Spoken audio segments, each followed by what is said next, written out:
Buenas noches, compañeros. En el video de hoy vamos a ver la unidad 8 de fármacos diuréticos. Vamos a empezar viendo la clasificación de los diuréticos.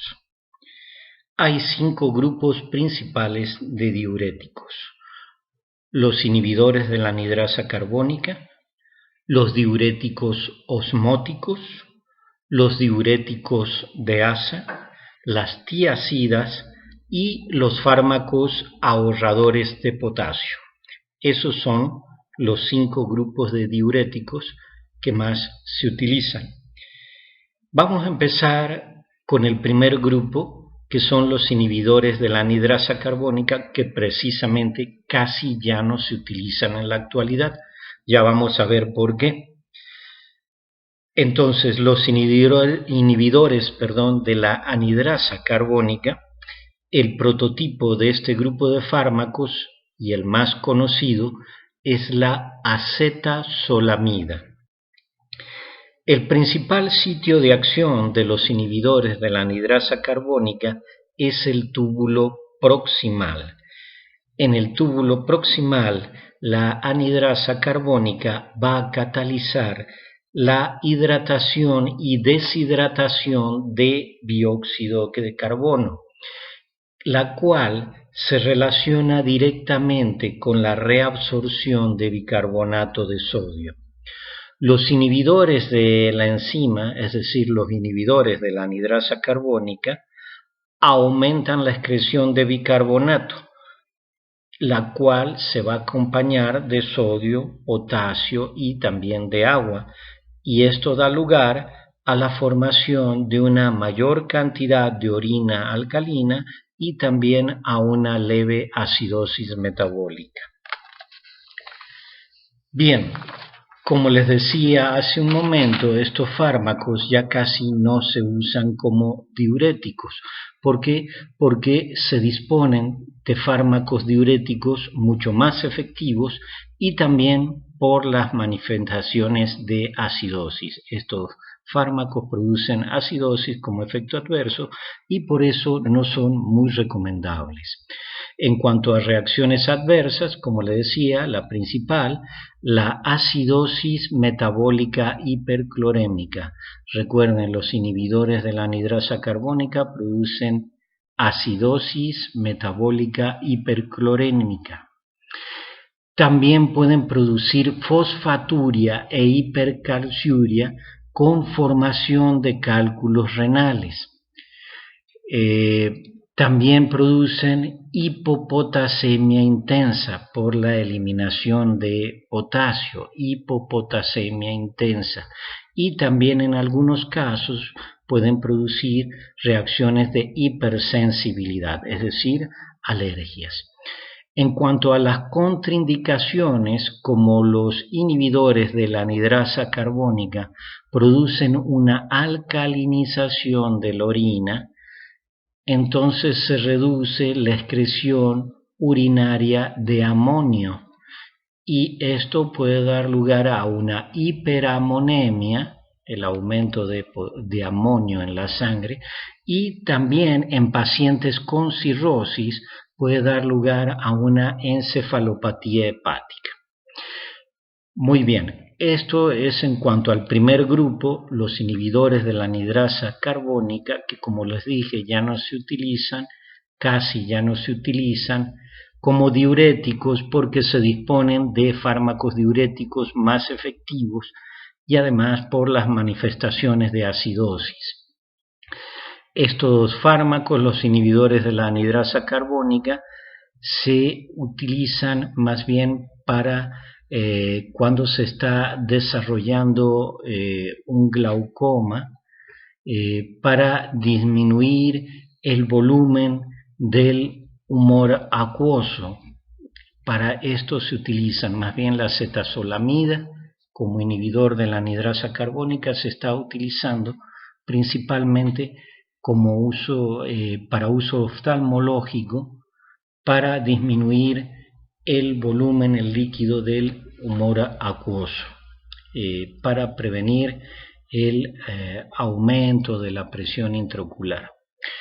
Bien, vamos con el segundo grupo de fármacos diuréticos, que son los diuréticos osmóticos. Los diuréticos osmóticos tienen como fármaco prototipo al manitol. Es uno de los más utilizados y el más representativo de los diuréticos osmóticos, el manitol, pero también son diuréticos osmóticos la urea, el glicerol, que también se conoce como glicerina, y también la isosorbida. Todos esos son diuréticos osmóticos. Manitol, urea, glicerol o glicerina es lo mismo, y la isosorbida. Bien, los diuréticos osmóticos son compuestos farmacológicamente inertes. ¿Qué quiere decir eso? ¿Recuerdan cuando vimos los fármacos estructuralmente inespecíficos? Dijimos que son aquellos fármacos que no se unen a receptores para producir sus efectos. Bien, y pusimos como ejemplo de fármacos inespecíficos a los diuréticos osmóticos. Por eso son farmacológicamente inertes los diuréticos osmóticos, porque no se unen, como otros diuréticos, a receptores o enzimas para producir sus efectos. No tienen una estructura química específica para unirse a un receptor y producir un efecto fisiológico. Entonces, los diuréticos osmóticos como el manitol son compuestos farmacológicamente inertes. ¿Qué es lo que hacen? Estos compuestos farmacológicamente inertes se filtran en el glomérulo renal, pasan de la sangre a la orina, se filtran en el glomérulo renal y luego, ya en el interior del túbulo renal, casi no se reabsorben desde la orina hacia la sangre. El túbulo proximal y la rama descendente del asa de Henle son muy permeables al agua. Entonces, un agente osmótico como el manitol, que casi no se reabsorbe, va a causar retención del agua en estos segmentos, en el túbulo proximal y la rama descendente del asa de Henle. Va a causar, al no reabsorberse y acumularse en esos segmentos, va a causar retención de agua en esos segmentos y así va a promover la mayor diuresis del agua. Bien, vamos a hablar de los usos clínicos de los diuréticos osmóticos. Obviamente se utilizan para incrementar el volumen de orina formado, por eso son diuréticos, obviamente. También se utilizan para reducir la presión intracraneal e intraocular cuando están elevadas. Y también se utilizan para promover la eliminación rápida de las toxinas renales. En cuanto a los efectos adversos de los diuréticos osmóticos, el principal efecto adverso de los diuréticos osmóticos es la expansión del volumen extracelular y también la hiponatremia que resulta del arrastre de líquidos desde el interior de las células. Muy bien. Eso en cuanto a efectos adversos. Vamos a ver las contraindicaciones de los diuréticos osmóticos. Están contraindicados en los pacientes con anuria causada por una nefropatía grave, ya que pueden dar lugar a una insuficiencia cardíaca o a un edema pulmonar. Bien. Otros efectos adversos que no siempre los producen los diuréticos osmóticos, pero que pueden suceder, son cefaleas, náuseas y vómitos. Vamos ahora al tercer grupo de diuréticos, que son los diuréticos de asa. Ejemplos de diuréticos de asa, los más conocidos son la furosemida, que es muy conocida, muy utilizada, es un diurético muy potente, de los más antiguos de los diuréticos de asa, pero que aún se utiliza mucho en la actualidad porque es muy efectivo, muy potente. La furosemida, parte de la furosemida tenemos la bumetanida, la torasemida, y el ácido etacrínico. Esos 4 principalmente: furosemida, bumetanida, torasemida y ácido etacrínico son ejemplos principales de diuréticos de asa. ¿Cuál es el sitio de acción de los diuréticos de asa? El sitio de acción de estos diuréticos de asa, como la furosemida, es la membrana luminal de la rama ascendente gruesa del asa de Henle. Por eso se llaman diuréticos de asa.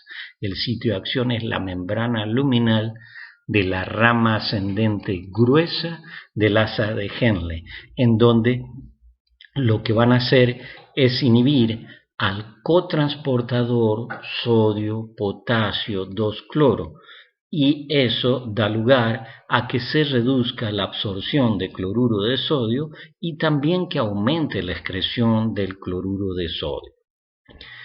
Bien, además, los diuréticos de asa, además de aumentar la excreción de cloruro de sodio, también incrementan la excreción en la orina de potasio, de magnesio y de calcio. Bien, vamos a ver ahora los usos clínicos de los diuréticos de asa. Como les dije, son fármacos muy potentes y muy efectivos, por lo cual también hay que tener cuidado en su uso, porque pueden bajar mucho la presión arterial, producir mareos. Bueno, como son fármacos muy potentes y muy eficaces, los diuréticos de asa se usan en el edema pulmonar agudo, en los edemas cardíacos, hepático y renal, en las urgencias hipertensivas, son muy importantes, se utilizan en urgencias hipertensivas, en la insuficiencia renal aguda y crónica, y como aumentan la excreción de calcio, de sodio y de potasio y de magnesio, se utilizan en la hipercalcemia, en la hipernatremia y en la hiperpotasemia, para aumentar la excreción de estos iones. Vamos a ver los efectos adversos de los diuréticos de asa, que les dije que son muy eficaces, muy potentes, pero también tienen sus efectos adversos, obviamente. El principal, y esto recuérdenlo bien, el principal efecto adverso de los diuréticos de asa es la alcalosis metabólica hipopotasémica, porque se elimina mucho potasio. Entonces, los diuréticos de asa producen alcalosis metabólica hipopotasémica. También son muy ototóxicos, producen ototoxicidad y pueden dar lugar a una pérdida de la audición temporal o a veces más duradera. Pueden dar lugar a hiperuricemia, pueden dar lugar a ataques de gota derivada de la hiperuricemia por el aumento de la reabsorción de ácido úrico. También pueden producir hipomagnesemia, pueden producir reacciones alérgicas como por ejemplo exantema y eosinofilia. ¿Qué es lo que es un exantema? Ya lo deben saber. Un exantema es una erupción cutánea que aparece en forma aguda. Y eosinofilia, obviamente también lo deben saber, es un aumento en el número de eosinófilos. También, obviamente, como son tan potentes, pueden dar lugar a una deshidratación severa, por lo cual hay que reponer líquidos. Pueden producir vértigo y sensibilidad a la luz o fotosensibilidad. Bien, aquí vamos a cortar este video, vamos a ver los diuréticos en 2 partes, vamos a grabar 2 videos. Ya hemos visto los primeros 3 grupos, que son los inhibidores de la anhidrasa carbónica, los diuréticos osmóticos y los diuréticos de asa. En el siguiente video vamos a hablar de las tiazidas y de los fármacos ahorradores de potasio, Hasta el ratito.